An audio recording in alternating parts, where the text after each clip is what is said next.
The first time I realized the house had other ideas about being empty, it was the silence that made me notice. Not the nice kind of silence, the one that lets you hear the fridge hum or neighborhood dogs bark, but a vacuum that seemed to press against my eardrums. I was 28, working late, celebrating my newfound freedom in a rundown bungalow I'd finally been brave enough to sign for. I loved being alone. I loved the way the living room smelled after I burned a candle, and the way my footsteps echoed in the kitchen when I was the only one awake. That night, though, the silence felt like a held breath.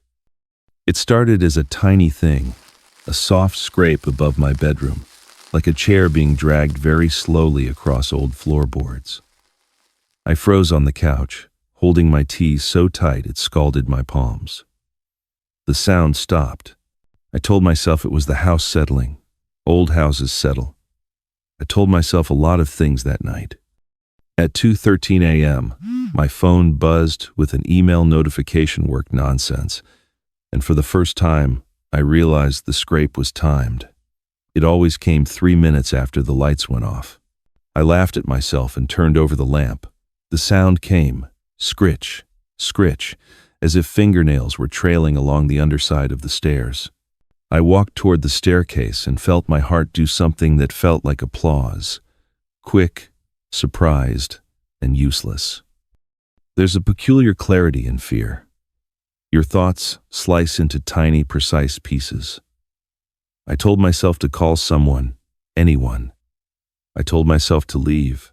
Instead, I walked up the stairs, barefoot, making sure to place each foot where the light from the hallway painted a small rectangle on the step.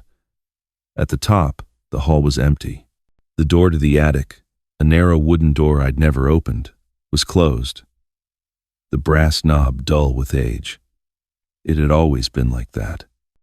I had told myself stories about what I'd find in there. Old paint cans, a spider's kingdom, a forgotten trunk. I'd never felt the need to look. That night, something else was looking. When I pulled the attic door open, a breath of cold air washed over me, smelling faintly like the hospital waiting room I'd once visited with my mother. There was a low light at the far corner, like phosphorescence trapped in dust. The attic was empty of objects I could name. No trunks, no boxes, only the shadow of the house's bones and a small wooden chair turned to face the wall. The chair should not have been there. I remember thinking the absurdity of that thought: chairs do not have to belong to anyone to exist, and then noticing the indent on the seat where a body had been. I laughed then, a thin sound. The laugh was a protest. The chair creaked as if someone had just risen. I backed away, and the rational thing, the thing I rehearsed in my head, I slammed the attic door and locked it, clutching the brass like it would keep the sound in me.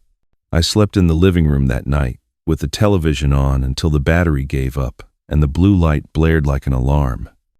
Over the next week, the scrape changed. It learned rhythm. It would begin with a soft, searching sound and then progress into something like someone moving from room to room in the walls. When I left the sink running, the water would die midway through the rinse. When I dropped a spoon, it would ring once and not fall. My phone recorded only silence when I thought to record. The camera's feed froze the instant I aimed it at the top of the stairs. My friends said I was stressed. My therapist said I was anxious. I believed them until the night the photos started showing me sleeping. I'd been taking pictures of the slant of moonlight across my bed to make a point to myself, look how peaceful. In the morning, the prints had a dark blur in the doorway, like steam rising through glass. Later prints, taken when I slept on the couch, showed the shadow closer, like a scent moving towards the source. The blur didn't always look the same. Sometimes it had angles that might have been shoulders. Sometimes it extended like a hand. In one, the blur was unmistakably leaning against the wall, its face turned toward my sleeping body with an attention I felt in my bones. When I confronted the empty house, I realized something. It needed me to notice. Not because it wanted me gone, not exactly. It wanted acknowledgement. The scraping, the chair, the photos, they were an insistence. A presence measures itself by how much it is witnessed. So I began to talk to it. It sounds ridiculous now, but at the time, that made sense. I would whisper into the dark under the stairs, tell it small things, my name, the pain of a breakup, the taste of the coffee I left on the counter. It was kinder than I expected. The scrape would ease. The photos stopped showing the blur. For a while I convinced myself we had made a truce. My nights were interrupted, but not consumed. Then, months after I moved in, when I had learned to hum around the noises and to leave a light burning at the top of the stairs, I came home to find the chair at the window facing the street. It sat like a sentinel watching the world pass. On the seat, there was a small, pressed piece of paper. It was a photograph of me as a child, one I hadn't seen in years, me in a blue raincoat, grinning at the camera. On the back, someone had written in a hand that looked suspiciously like mine, "You're early." I sold the house 2 weeks later. I told everyone it was because of a job, because change was good. In truth, I left because the house learned my patterns the way an old friend learns when you'll laugh and when you'll flinch. I left because whatever lived in the beams of that bungalow liked to watch me sleep. Sometimes, on lonely nights, when I'm in an unfamiliar room, I swear I can still feel the rhythm of a scrape, the gentle counting of steps that are not mine. I tell myself, it's only memory the house wants me to remember.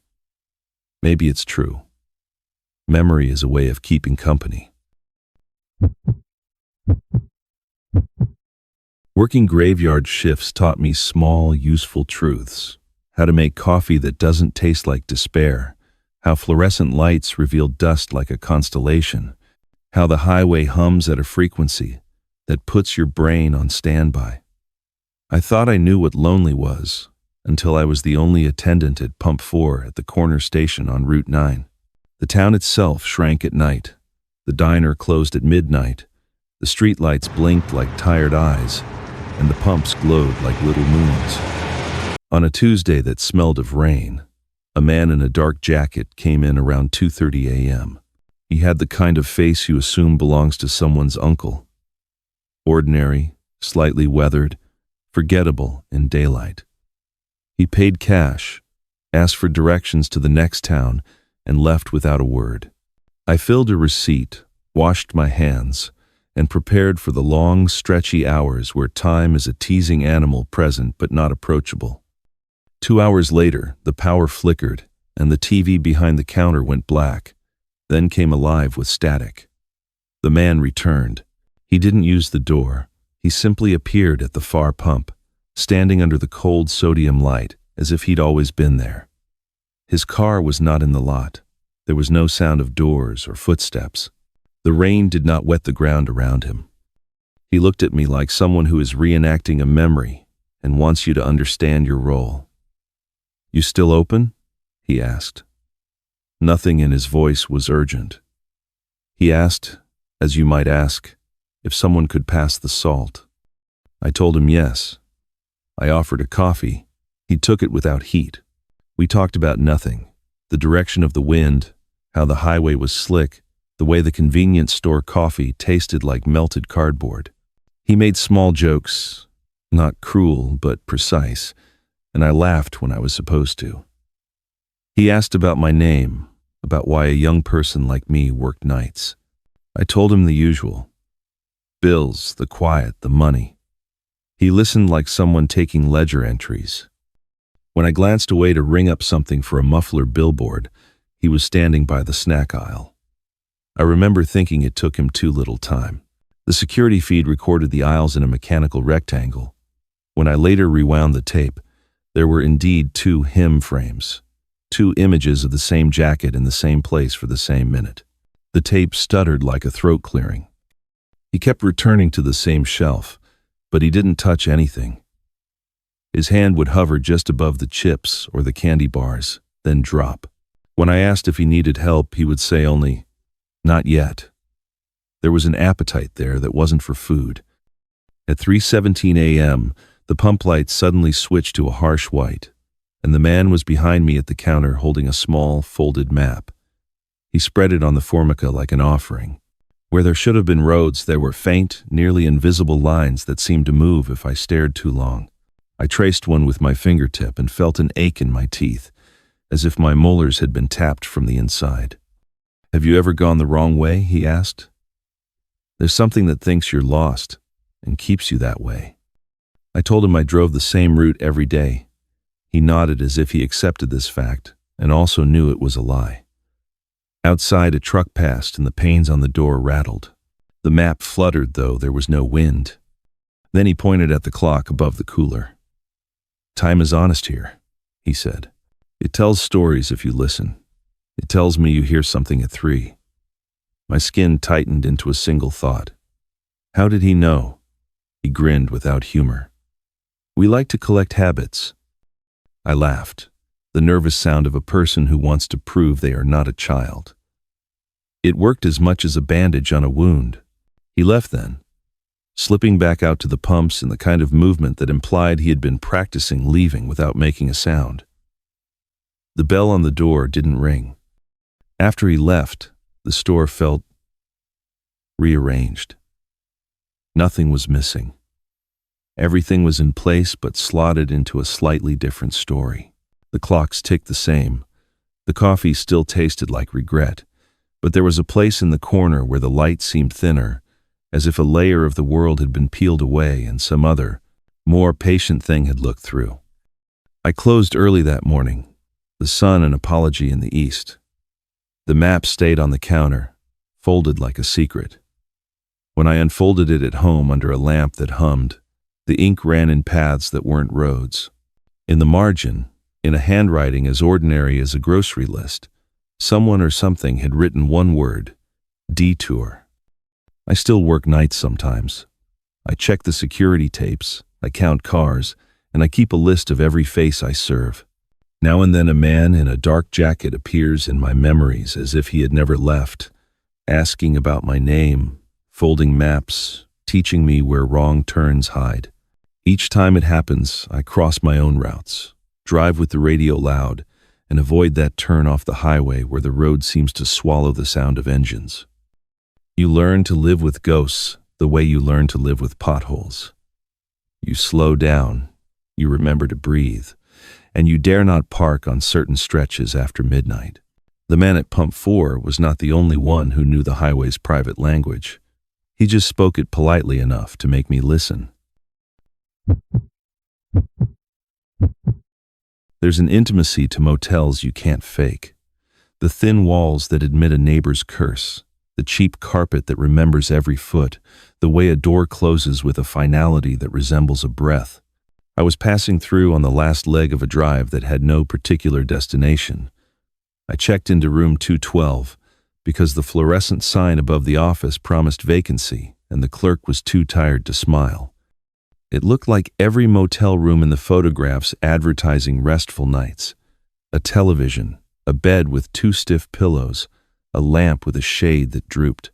When I opened the dresser drawer, there was an old paperback map, the kind with highways and colors that meant something to people who traveled by heart.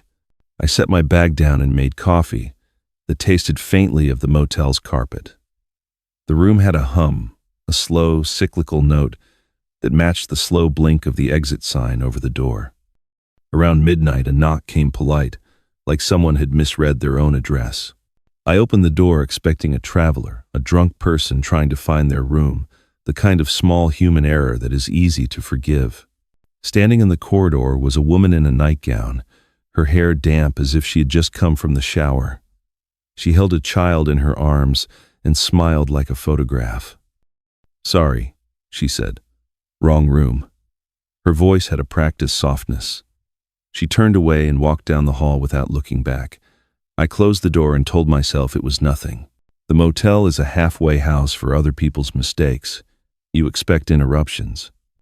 But then the phone in the room rang with an old-fashioned ring, which made me jump despite my rational mind. It was not the kind of number that belonged to the motel office. The voice on the other end was close, as if the person were inside the room. "We forgot," it said. "We left the light on." I checked the outlets for timers. The lamp was off. The television was off. There was no child sleeping in the bed, no nightgown on a corridor silhouette. I told myself to ignore it. I unplugged the phone. At 3 in the morning, the child's laughter echoed from the paper-thin wall between my room and the next. It was a small sound, bright and wrong in the quiet. I stood and pressed my ear to the wall. The laughter stopped. A mattress gave a slow, mattress-rising creak on the other side. The next thing I heard was the whisper, "Do you remember how to leave?" I have an odd memory for faces. I can recall a cashier's eyebrow from 2 years back. That night the voice fit a face I had seen once in a photograph, years ago, a woman at a wake if memory serves. She had been in every obituary column for the town cut out and stored in envelopes by some habit-minded neighbor. The mind constructs connections out of small pieces. Sometimes it invents them entirely. I slept badly and woke with a phone that showed I had missed a single call at 2:57 a.m. It was from an unlisted number. On the answering machine there was a soft sound that could have been breathing or a slow engine. I pressed delete, and the motel's clock shivered like a thing that had been poked. At checkout, the clerk asked if I had slept. He looked as if he analyzed customers the way a gardener analyzes soil. When I said no, he nodded like someone who had expected this answer and slid my receipt across the desk. "Room 212 has been that way for a while," he said. "People leave things there. People wake up remembering old names. We clean it, but sometimes the memories stick." I felt like I was trespassing in a place meant to hold broken things until they stopped bleeding. I paid and left, thinking the encounter would become one of those silly stories you tell to fill awkward pauses. "Remember the motel?" The clerk's words followed me down the highway like a sticky note. Weeks later, folding laundry on a Sunday that tasted of detergent and apathy, I found a motel key in my jacket pocket. Small, brass, tarnished, the number 212 stamped like an accusation. I had no memory of taking it. I couldn't remember the sound of a child's laughter with specificity, only the residue of a remembered cadence. I tried to throw the key away, to scrub the thought from my life, but in the corner of my sink the key found a place like a found object on a mantel. Sometimes, late at night, when the house is a shape around me and the world has thinned to a single streetlight, I reach for the key and think of the woman in the corridor. I think of the voice on the answering machine asking if I remember how to leave.